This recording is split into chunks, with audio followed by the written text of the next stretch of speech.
le dio media sanción a una ley para modificar la fórmula previsional de Milei, y Milei salió a responder lo siguiente. ¿Tenemos ahí el video? Y cada vez que los degenerados fiscales de la política quieran ir a romper el equilibrio fiscal, se los digo yo ahora, lo dije antes, lo digo ahora y lo voy a repetir hasta el cansancio. Les voy a vetar todo, me importa 3 carajos. Les voy a vetar todos. ¿Qué es el veto? El veto es una herramienta defensiva que tiene el presidente para que no le modifiquen el status quo. ¿Y cuál es el origen del poder de veto presidencial? Bueno, el poder de veto nace en la Constitución norteamericana de 1787. ¿Cuál era la preocupación de los federalistas, de los constitucionalistas norteamericanos? La tiranía de las mayorías. Entonces, lo que buscaban con el poder de veto, entre otras herramientas, era limitar las mayorías legislativas que se podían armar, y le daban una herramienta al presidente para limitar esas mayorías legislativas. De esa Constitución norteamericana, nosotros retomamos el poder de veto en la Constitución del 53. ¿Cómo es nuestro poder de veto? Bueno, tiene 2 características. Por un lado, es un poder de veto fuerte. ¿Por qué fuerte? Porque si el Congreso quiere insistir para sacar la ley, necesita 2/3 de las cámaras, que es un montón conseguir 2/3 para poder insistir con 2/3 de los presentes. De los presentes. Exacto, para poder insistir con la ley. Pero además tiene una característica nuestro veto, diferente al caso norteamericano, que es que los presidentes pueden hacer un veto total o un veto parcial. Es decir, pueden vetar la ley completa o pueden vetar fragmentos de la ley, ¿no? Y eso es muy importante porque los norteamericanos solo tienen el veto total. Veamos qué pasó con el poder de veto en los últimos 40 años de las presidencias, y vamos a basarnos en ese cuadro que armaron Bombecki y Zelazny para un estudio, donde se ven los vetos totales y las insistencias que hubo entre la presidencia de Alfonsín y la de Cristina Fernández de Kirchner. El presidente que más vetos hizo fue Menem. Como vemos, en la primera presidencia 108 vetos totales, en la segunda 86, y entre todos los vetos de Menem suman el 50% de los vetos que se hicieron entre Alfonsín y Cristina Kirchner. Si entre 1983 y el 2015, el 50% de todos los vetos son vetos que se hicieron en el gobierno de Menem. ¿Quiénes siguen después? Muy importante el dato. Muy importante. Sorprendente. ¿Por qué? Porque indica que el Congreso, aún siendo un Congreso oficialista, donde tenía mayoría, tenía su propia dinámica. Ahora voy a hacer una aclaración sobre eso. ¿Quiénes son los segundos y terceros que más vetan? Alfonsín y De la Rúa. Sí. Ahora bien, como vos decías, ahí hay una diferencia grande. Porque los vetos que hace Menem, la gran mayoría de los vetos de Menem, son vetos a leyes impulsadas por el propio Partido Justicialista. Entonces son vetos que lo que buscan es controlar a los legisladores propios, es tratar de disciplinar a su propio partido dentro del Congreso. En cambio, la mayoría de los vetos de Alfonsín y de la Rúa son vetos impulsados por el partido de la oposición, que también era el Partido Justicialista, pero que lo que buscaban entonces era contrapesar el poder de los partidos de oposición. Entonces, ahí tenemos una diferencia muy importante. ¿Quiénes son los que menos? Pero me interesa subrayar lo de Menem, sí, porque hoy hay un clima de que los diputados o senadores que no opinen como opina el Ejecutivo son traidores a la patria. Y no. En el gobierno de Menem le armaban leyes en contra a los propios. Y hay otra forma también de verlo, que el presidente que más veta también capaz es el que tiene una dirección más clara de hacia dónde quiere ir. No me saquen de mi rumbo que yo quiero ir para allá. O alguien que está, vos decías, el veto es un instrumento para mantener el statu quo. A lo mejor es al revés. Sí, el claro, que quiere mantener el statu quo es el Congreso. Puede ser el Congreso, efectivamente. Que es hacer leyes que garanticen que nada cambie. Efectivamente. ¿Quiénes son los que menos vetaron? Bueno, Alberto Fernández y Mauricio Macri están entre los que menos vetaron, bien, en el último tiempo, pero miremos las insistencias, ¿no? Es decir, una vez que se veta, ¿en qué casos tenemos insistencias? Bueno, algo interesante para decir es que desde Néstor Kirchner hasta hoy, el Congreso no volvió a insistir sobre vetos. Es decir, los presidentes vetaron y esos vetos pasaron. No hubo insistencias desde Néstor Kirchner, no hubo ni con Néstor Kirchner, ni con Cristina, ni con Alberto Fernández, ni con Mauricio Macri. El Congreso insistió sobre los vetos. En cambio, ¿con quién sí hubo insistencias? Con Menem.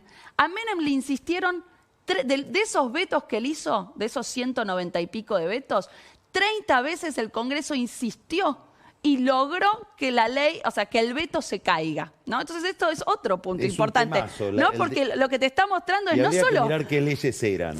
Bueno, sí, eso tendríamos que chequearlo, pero digo, no solo es que el presidente veta, sino que también el Congreso insiste. A De la Rúa también le van a insistir. Sí.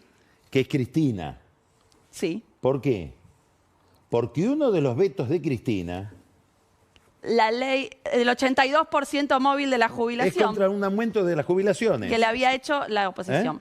Y los trató de irresponsables, como dice Milei, degenerados fiscales. Degenerados fiscales. No Cristina también no dijo, pero casi. Seguramente pensaba eso.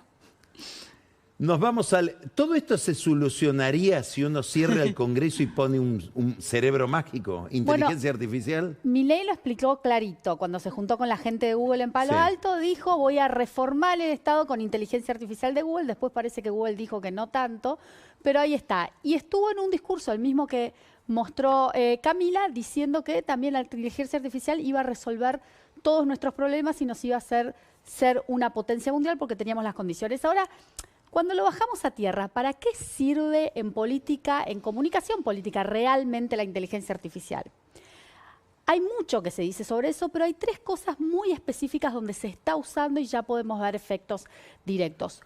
Uno es la hipersegmentación. En política siempre se dice, el mejor político es el que habla como, se parece a... Y vive como, ¿no? El que se parece al votante que quiere representar. Bueno, la inteligencia artificial es eso llevado a su máxima expresión. En las elecciones de India vimos que Modi le mandaba videos hechos por él mismo en el dialecto de cada uno de los lugares de la India, usando el nombre de la persona que recibía el mensaje. Massa, ¿te acordás? ¿Estás ahí? No es Massa algo tan nuevo. Hacía de cordobés, hacía de correntino. Bueno, en Venezuela ya te hablo... Una inteligencia artificial, además. Venezuela, año 2013, Capriles mandaba mensajes de texto deseándole feliz cumpleaños a la gente con nombre y apellido. Lo que pasa es que es más impresionante cuando ves un video del político hablándote. Así que una de las implementaciones es esa. Otra tiene que ver con que permite multiplicar el recurso más escaso de una campaña, que es el tiempo del candidato.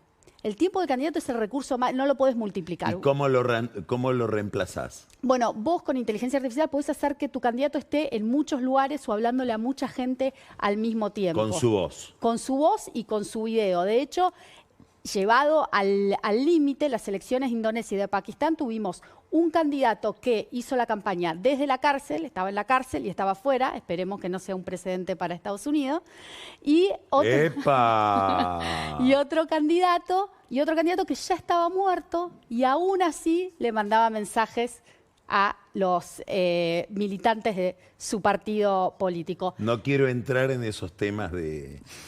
fúnebres. De ultratumba. Espiritistas. No, preferiría no entrar. Pero te voy a contar... Por razones obvias. Te voy a contar... Llamados mensajes desde el más allá, todo eso me sugestiona. Sí, ¿no? Nos pone la piel de gallina. Entonces vamos a algo más mundano, que tiene que ver con poder adivinar lo que la gente piensa. No lo que nos dice, sino lo que realmente piensa. Vos sabés, vos haces una encuesta, le preguntás a la gente si va a ir a votar, y todos te dicen, sí, yo voy a ir a votar, claro, porque es el comportamiento deseado. Pero después no van a votar, ¿no? ¿Y cómo hacemos para saber lo que realmente van a hacer y no lo que nos dicen? Bueno, otro uso que se está haciendo ahora en la campaña de Estados Unidos es que cuando los militantes van casa por casa y le preguntan a la gente si va a ir a votar, graban esas conversaciones y después, con la inteligencia artificial, lo que deducen es, más allá de si dicen si van a ir a votar o no, si usan un lenguaje que es más pasivo o más activo. Si el lenguaje que usan es más pasivo, presumen que no van a ir a votar. Más pasivo? Bueno, una persona que te dice, bueno, habría que ver cómo es ese candidato y cuáles serían las condiciones. Si fueran las condiciones, si el candidato apoyara el aborto igual que yo, entonces yo iría a votar. Y otro que dice, sí, yo voy a ir a votar porque creo que este candidato piensa lo mismo que yo en términos del aborto. Lo último que te digo es, hay mucha... ¿Y se ha transformado en un temazo la gente que va a votar o no? Un temazo, en todos lados. Lo último que te diría es, no sabemos cómo va a terminar esto. Hay gente que dice que esto es como un perro que ladra y no muerde. Otros que dicen que en el 2035 vamos a terminar con un candidato que va a ser un avatar que le va a ganar a un político de verdad. Vamos a ver para dónde va. Todavía es muy temprano. Lo que sí es cierto es que hay muchos usos que están cambiando la forma de hacer las cosas. Excelentes las dos historias. Muchas gracias. Gracias, Vamos Carlos. ya a un corte.